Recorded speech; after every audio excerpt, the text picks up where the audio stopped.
Bonjour à tous. Précédemment, dans les épisodes de la vie d'un artiste, nous avions laissé Hector Berlioz quelque peu bouleversé après son flirt en Russie resté sans suite. Nous allons aujourd'hui avancer un petit peu dans le temps puisque notre épisode se déroule en 1848 après le décès du père d'Hector. Celui-ci est de retour en Isère et c'est l'occasion de faire remonter à la surface quelques souvenirs d'enfance. Pour les évoquer, nous allons nous rendre dans la chambre du compositeur. Suivez-moi.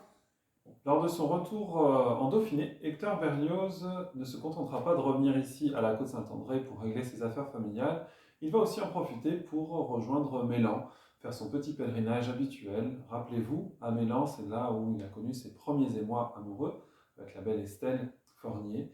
Eh bien, il retourne à Mélan en 1848, et de nouveau, les sentiments sont très forts, comme il nous l'explique dans ses mémoires.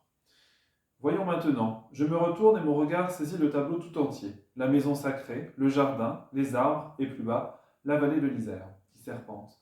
Au loin les Alpes, la neige, les glaciers, tout ce qu'elle a vu, tout ce qu'elle admira. J'aspire cet air bleu qu'elle a respiré.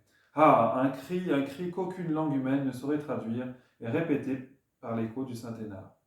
Oui, je vois, je revois, j'adore. Le passé m'est présent. Je suis jeune, j'ai 12 ans. La vie, la beauté, le premier amour, l'infini poème. Je me jette à genoux et je crie à la vallée, au mont et au ciel, Estelle, Estelle, Estelle, et je saisis la terre dans une étreinte convulsive, je mords la mousse. Un accès d'isolement se déclare, indescriptible, furieux. Saigne mon cœur, saigne, mais laisse-moi la force de souffrir encore.